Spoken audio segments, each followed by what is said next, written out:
Hello and welcome to the Geek Lab as usual, and let's go to see. Right, if you saw the first part of this video, you will know that we very kindly got donated this Philips V2000 system, which is a rare format, didn't last long. Do the history of it some other time if we get this working. But when it was offered for donation, the person who donated it said that it had, when it had gone into storage, it worked fine. Come out of storage, the picture quality had deteriorated. Then, day before he handed it over to me, tested it, and there was smoke and powered down. Now, we took the PSU apart in the last video, and we found this capacitor down here had blown. Now obviously this thing's going on for 40 years old, so all the capacitors need replacing, but I was asking in the video, because it's obviously going to cost money to replace all these, is it worth me just replacing that one to test the system and see if we can get power back to it? And the overwhelming consensus was yes, do a temporary fix and get that replaced. So that's what we're going to do in this video. Its replacement has arrived. Here she is, guy.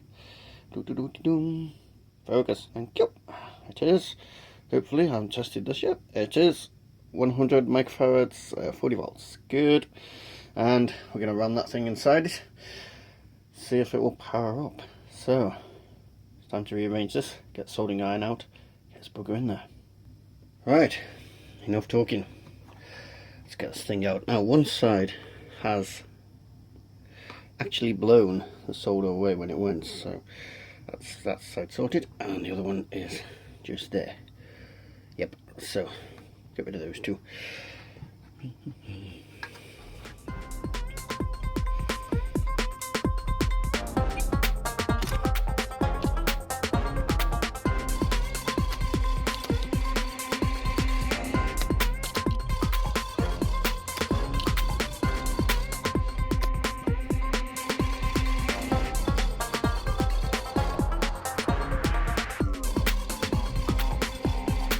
And there you go, that's the remains of the capacitor. I've never seen one like that before.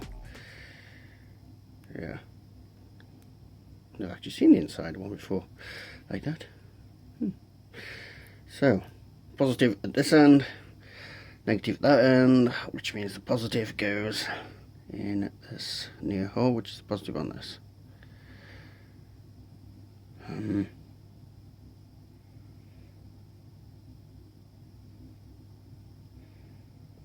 I want to actually see which is positive. I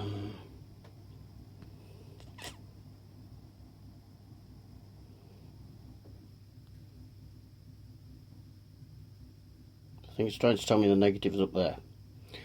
Negative that way. Right, so it's negative, that's going to bend over, and the positive is there. Alright then, let's get this bugger in there.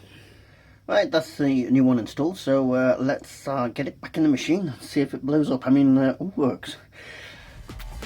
I'm out.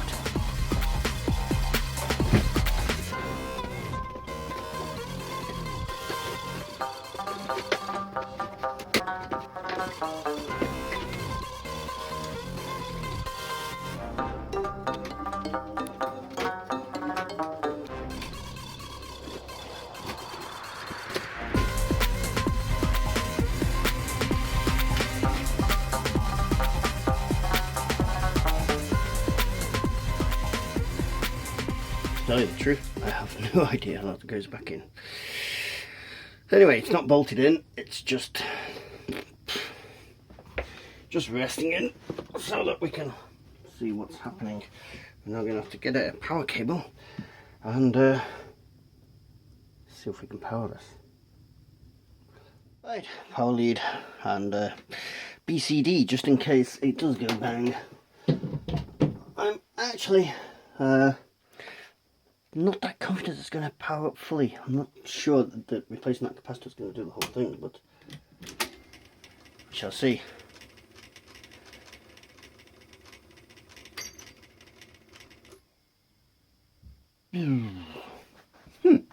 Interesting. Has power again. But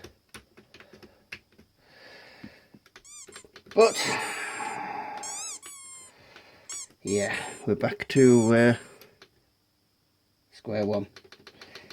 Bugger. It's a little bit knacked. So let's update channel rewind. I wonder if, eject. Reset it.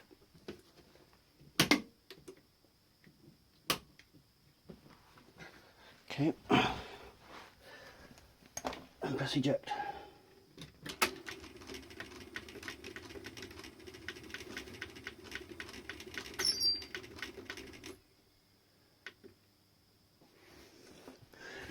That rumbling is one of these heads moving here. Sorry, one of these over here.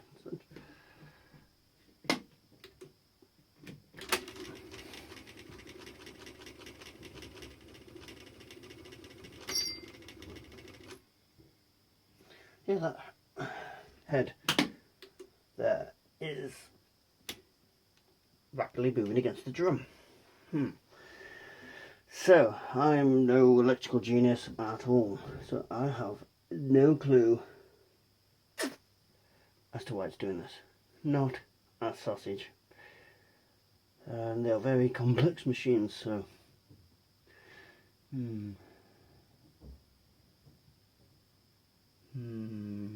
Maybe it's CPU's buggered.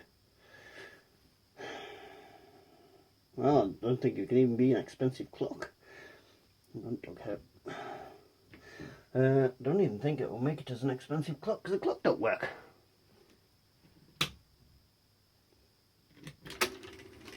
Set clock.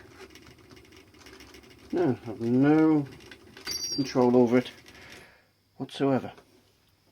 So, I wonder if it's some sort of... Oops, sorry, hit the thing, hit the camera. Have a look behind here. Just wondering if it's a control issue. Well, there's a problem with the button or something. I do not know. And it goes. This lead's going bloody everywhere. Let me introduce you to it. Hang on. See, your problem is it's a hugely complex beast. It's got loads of boards, loads of interconnects between the boards. There could be a problem anywhere, and I am no electrical guy. I have no real clue as to what's happening here. Could still be the PSU's outputting wrong. Could even be one of these things, because do not know. It's a bugger. But it is what it is, and it ain't working, and it's beyond me, so unless somebody's got an idea. This is going to end up as an ornament. By the looks of it. Oh well. Yeah.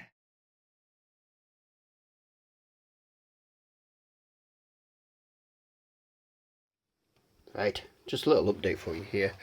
I put in the group about this not working, and Ash has come up with several tests we can do for voltages, so we've been going through the different pins. Fortunately on this system they actually, that's a watch I'm going to be reviewing shortly. Yeah.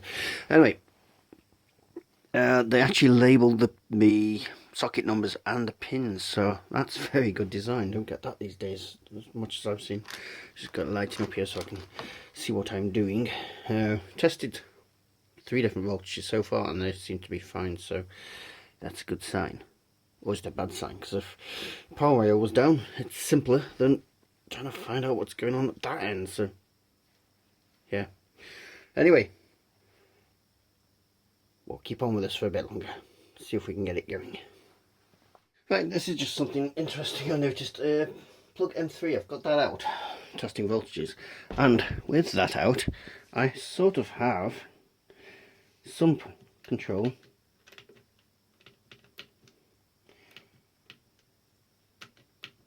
yeah, something's happening on the clock. It's not working properly, I don't think, so look. Oh yeah, 12, clock set, 12:30. Yeah, I don't know how to choose it, so it might be working, but yeah, seem to have some power there. Sorry, seems to at least be working, so that's good news.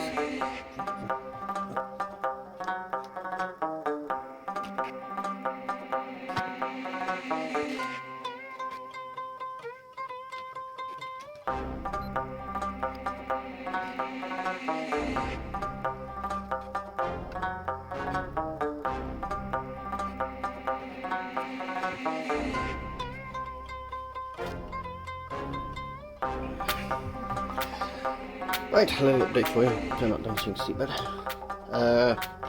We have found so far that the 12-volt rail, which runs through several pins there, appears to be dead. So that's going to be an issue. So we'll have to work back through the 12-volt and find out what's causing that to not work. We're going to test the other ones anyway, make sure there's no other issues. So on we go. Right, a bit of an update. We were testing the 25 volts AC, put the probes across 8 and 9, put the meter onto 200 volts AC to test it. Green sparks emitted from the back, and fuse 2001, which is a 3.15 amp slow blow fuse, blew. So we have to order another one then before I can continue this. Joy. Right, several hours later, and I actually looked on the forum and found loads of little tips about this system, and one of the things he found is that the CPU can get confused because the battery's dead. So you need to replace the battery and do a CPU reset if it's dead, and as you can see, I've been digging, and that took quite a while because I got this board out which has a battery which is very much bulging. So there we go. Looks like this is the CPU board, possibly the CPU. So this is all gunky at the bottom. There doesn't appear to be any leakage into the board, but this is all yucky on the bottom. Weird. But yes, new battery needed. So yeah, I'd say that's possibly an unhappy battery. Let's have a look in here. Yeah, that cell's dead, so yeah. Yep, new battery needed. I'll get onto that. Right, it is a few days later, and Mr. Battery has arrived. I've already bent these two. That's the battery in, and I must say that went a lot smoother than I thought. We're only registering 1.47 volts across the battery, so it needs a bit of a charge, I think. But all continuity tests work out fine, and all good. So, I'm going to plug this in, rebuild this thing, put some power to it, see what it does. As I said, this battery is low, so I don't know if it will come on as it's supposed to first time, but we can let it have a charge. We continue.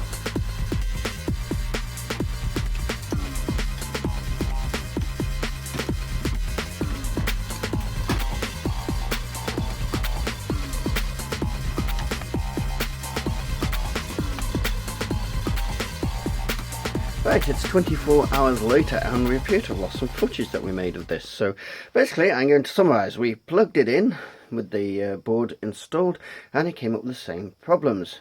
So we realised that the battery had been a bit flat, so we left it charging for nearly 24 hours overnight, and while I was sleeping off night shift, and switched it on, reset the CPU, and the same problem again.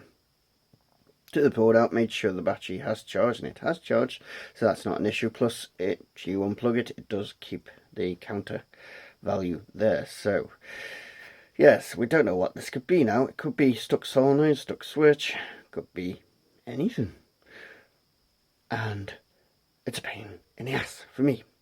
But there is hope, because Ash has offered to have a look at this himself, and he lives at the other end of the country, 500 miles away roughly. So we thought initially postage would be crippling for this, but it turns out it's going to be about £8 to send this, which is a bargain. and that's with I think it's DPD, or so UPS. UPS, not the cheap companies like Yodel and those you ignore because they're horrible. Ugh. But anyway, so we're going to get this sent to him likely and see if he can get this thing going, at least electrically, because we don't know what it's like mechanically. So in the meantime, if you like this sort of video and you haven't subscribed, then please subscribe. And if you want to join like-minded geeks and geekasses, then consider joining our Facebook group. Links down below. So we'll see if we can get this going. There's hope yet. So thank you all very much for watching. You need to quit being dirty. You're a dirty boy.